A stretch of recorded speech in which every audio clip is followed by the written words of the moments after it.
Hii sasa yenye niko Moini Indian Ocean. Alipata wavuvi wanaosha nyavu zao. Walikuwa wamemaliza kazi. Na alipanda kwa jahazi ya Simon Peter.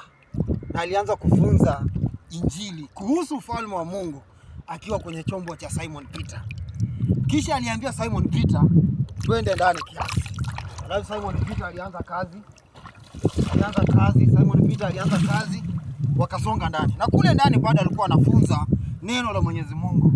Na Yesu Kristo akaambia Simon Peter, "Haya, shusha nyavu yenu kwenye maji." Nyavu zangu hapa zimeenda kutumika tayari, lakini ningezusha for example.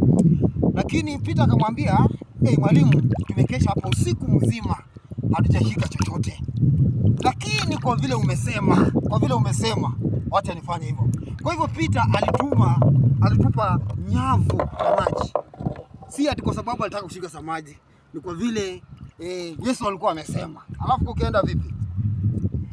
Akamwambia tupa. Alipotupa ulishikwa samaki nyingi sana yenye haijawahi shikwa tangu mbingu na dunia viundwe. Kisha Peter akapiga magoti chini akasema, niondokee, mimi ni mtenda dhambi." Yesu akamwambia usijali, kuanzia leo utakuwa mvuvi wa watu. Now, hii script inatumaanisha nini? Bahari ilikuwa ile ile, lakini sasa katika hii bahari kuna kitu nataka nikuonyeshe kidogo. Nitaomba mpiga picha wangu nimulikie pale kando. Basi pale ni kando. Pale kando unaona hoteli safi pale. Pale ndio walikuwa wanaosha maboti. Alafu hapa tumeingia karibu mita 100 ndani ya bahari. Sasa hapa ndio Yesu alisema songa kidogo. Na nataka nikwambie kwamba hapa hata naomba umulike wale wavuvi wenye wako kule side. Hapa bako very shallow. Ndio unaona mpiga picha wangu ako kwa maji. Hebu mpiga picha bwana, angalia kijiti changu. Ukipima hivi, unaona hivyo? It's not very deep. Kuna samaki wanapatikana hapa kiasi. Lakini sasa walisonga deep. Haya. Kule kwenye unaona kunakuwa na mawimbi kule. Huko ndio kunaitwa deep sea. Sasa Yesu alisema tusonge kidogo deep sea. Waliposonga kidogo kule ndio samaki ilishikwa na yenye hajawahi shika siku nyingine. Sasa mpenzi, dada katika Kristo, ndugu katika Kristo, kuna lesson moja ya muhimu sana inafaa tuseme kutokana na hicho kitabu. Hiyo ndoa yako haina shida, wala usibadilishe ndoa.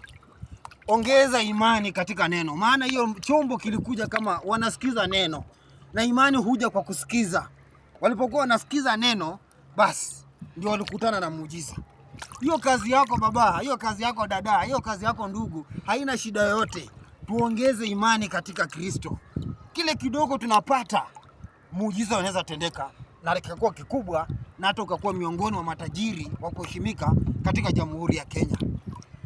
My brother, my sister, hiyo kanisa yenye unalalamika, haina shida hata kidogo. Kosa ambalo sisi tunafanya, tuko kando. Na kando kama vile bahari, kando kuna samaki kidogo. Pia ukiingia katika neno tu kidogo, kuna tumuujiza kidogo utapokea. Lakini haitabadilisha maisha yako.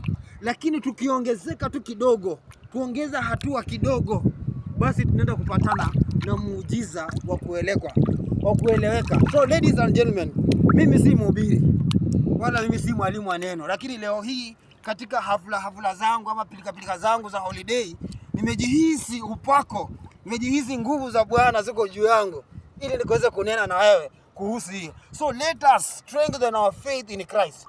Hapo mpaka hapa ni juu tu. For example, hata mimi hapa naweza ruka ndani kidogo. Bora, naweza subaba. So kuna masamaki ambazo wanapatikana katika eneo hili, lakini they cannot make a big difference. So we need to strengthen. Kule deep sea, kule hauwezi ukafanya nini? Kule hauwezi bado